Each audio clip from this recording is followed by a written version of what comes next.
Hello class, चलिए start करते हैं अपना नेक्स्ट चैप्टर लेज़र्स। तो पहली चीज़ तो ये होती है कि लेज़र्स की फुल फॉर्म क्या होती है।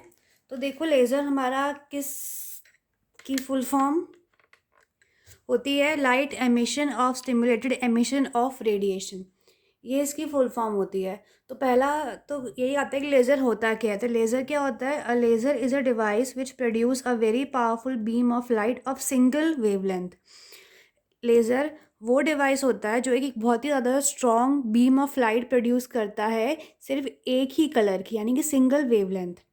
नेक्स्ट है हमारा प्रिंसिपल ऑफ लेज़र। अब जो लेज़र है वो किस तरह से काम करता है? A material medium is composed of identical atoms और molecules, each of which is characterised by a set of discrete allowed energy states.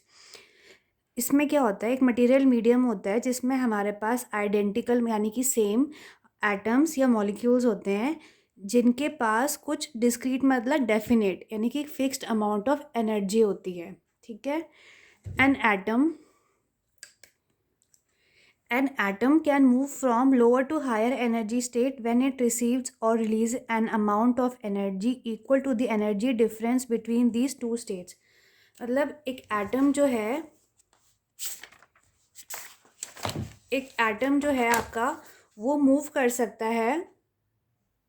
एक एटम जो है वो एक इलेक्ट्रॉन मूव कर सकता है, इसे हमारे एनर्जी स्टेट होते हैं, फ्रॉम लो टू हाई या हाई टू लो में मूव कर सकता है। There are three possible ways in which atom can interact with photon. Light के एटम को फोटोन कहते हैं। तो तीन पॉसिबल तरीके से एटम जो है आपके फोटोन के साथ इंटरेक्ट कर सकता है। वो तीन तरीके कौन से होते हैं?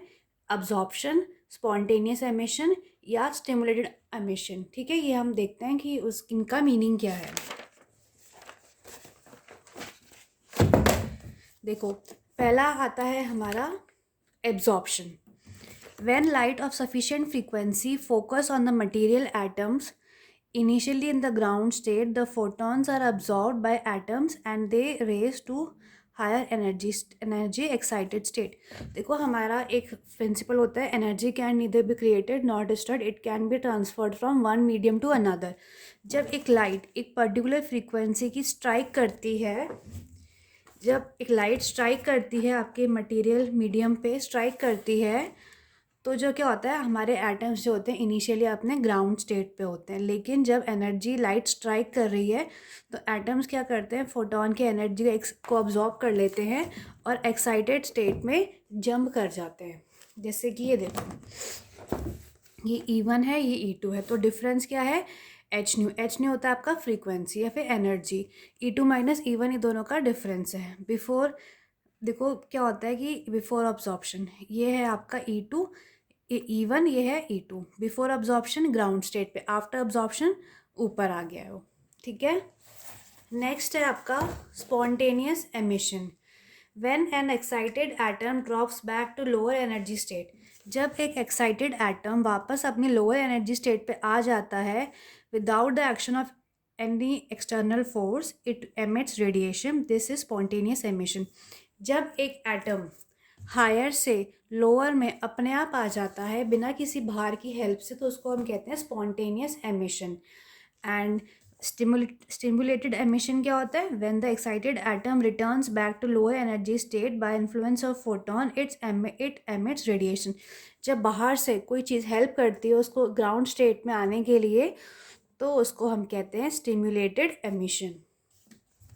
नेक्स्ट टॉपिक है हमारा टाइप्स ऑफ लेज़र।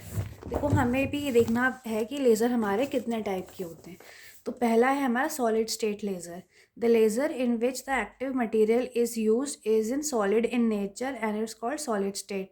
जिसमें हमारा एक्टिव मीडियम कोई सॉलिड होता है उसको हम कहते हैं सॉलिड स्टेट लेज़र। एग्जाम्पल है रूबी लेज़र या YAG लेज़र। सेकेंड है आपका gas lasers. The laser in which active material use is gaseous in nature. जिस लेज़र में आपका एक्टिव मटेरियल गैस होता है उसको हम कहते हैं गैस लेज़र्स, जैसे helium neon laser, N2CO2 lasers. Third आपका आता है सेमीकंडक्टर लेज़र्स। एक्टिव मटेरियल जो इसमें यूज़ करते हैं वो होता है एक सेमीकंडक्टर। एग्जांपल है आपका गैलियम आर्सेनाइड लेज़र। ठीक है। नेक्स्ट है आपका आता है प्रॉपर्टीज़ ऑफ लेज़र। अब लेज़र्स की क्या प्रॉपर्टीज़ होती हैं? पहला है हाई डिग्री ऑफ कोहेरेंस। इसका मतलब क्या है? Laser radiation has high degree of coherence than other sources. Coherence is the phenomena in which all waves और photons are in phase. It is because of stimulated emission. देखो, coherence का मतलब होता है कि आपकी जो लाइट होती है वो एक पर्टिकुलर फेज में होती है, स्कैटर नहीं, फैली भी नहीं होती, एक पर्टिकुलर फेज में होती है, उसको हम कहते हैं कोहेरेंस। और कोहेरेंस लेज़र्स में बहुत ज़्यादा होता है। नेक्स्ट है आपका directionality. Laser emits light in one direction. The conventional light emits source light in all direction. जो लेज़र होता है, जो लाइट एमिट करता है, वो एक पर्टिकुलर डायरेक्शन में ही होता है। लेकिन जैसे आपकी नॉर्मल सोर्सेस, जैसे आपकी ट्यूबलाइट है, तो ट्यूबलाइट क्या करती है, जैसे आप रूम में जाते हो तो पूरा रूम में लाइट फैल जाती है, लेकिन लेज़र में एक ही डायरेक्शन में होती है। ट्यूबलाइट में लाइट पूरे रूम में स्कैटर हो जाती है। नेक्स्ट है आपका chromaticity. Light emitted by laser beam is more monochromatic than that of any conventional source. A light of single wavelength is called monochromatic light. सबसे पहले है कि मोनोक्रोमैटिक लाइट क्या होता है? लाइट जो होती है सिंगल वेवलेंथ ही, उसको हम कहते हैं मोनोक्रोमैटिक लाइट। और जो लेज़र बीम है वो उसकी लाइट ज़्यादा मोनोक्रोमैटिक होती है in comparison to any conventional source. अगला है आपका small divergence. Light from conventional source spreads out in form of spherical wave fronts and hence is divergent. The divergence of laser is small. जैसे convergence, जैसे हमारी conventional source होती है, उसमें क्या होता है, हमारी लाइट पूरे स्फेरिकल ऐसे करके स्फेरिकल तरीके से पूरे रूम में या कहीं पे फैल जाती है, लेकिन लेज़र में ऐसा नहीं होता। ठीक है, होता भी है तो बहुत कम, नेग्लिजिबल अमाउंट में। नेक्स्ट है हमारा एप्लीकेशंस ऑफ लेज़र, कि हमारा लेज़र कहाँ कहाँ यूज़फुल है। It is used in medical treatment for I treatment, liver cancer and tumours. कुछ कुछ जगह जैसे मेडिकल में उसको यूज़ होते हैं, हमारे आई ट्रीटमेंट में, लिवर कैंसर्स में, ट्यूमर्स निकालने के लिए भी हम लेज़र का यूज़ करते हैं। Solid state lasers are used in machining, welding, cutting appliances. Solid state laser को हम मशीनिंग में, वेल्डिंग में या अप्लायंस को काटने के लिए भी यूज़ करते हैं। It is use for detecting and analysing fingerprint. इसको हम यूज़ करते हैं कि ताकि फिंगरप्रिंट जिससे हमारी मशीन्स होती हैं उसको डिटेक्ट कर सकें और एनालाइज कर सकें। It is use for measurement of traces of pollutant gases and temperature. उसको हम पोल्यूटेंट, कितना गैस में कितना पोल्यूटेंट है, टेम्परेचर, इन सबको मेजर करने के लिए भी यूज़ करते हैं। It is use for production of 3D images of an object called holography. 3D image भी निकालने के लिए हम उसको यूज़ करते हैं, उसको हम कहते हैं holography. Use for testing the quality of optical component like lenses, prisms. जो हमारे क्वालिटी ऑफ ऑप्टिकल इंस्ट्रूमेंट्स हैं, उनको हमें इसकी क्वालिटी को चेक करने के लिए भी हम लेज़र को यूज़ करते हैं। ठीक है।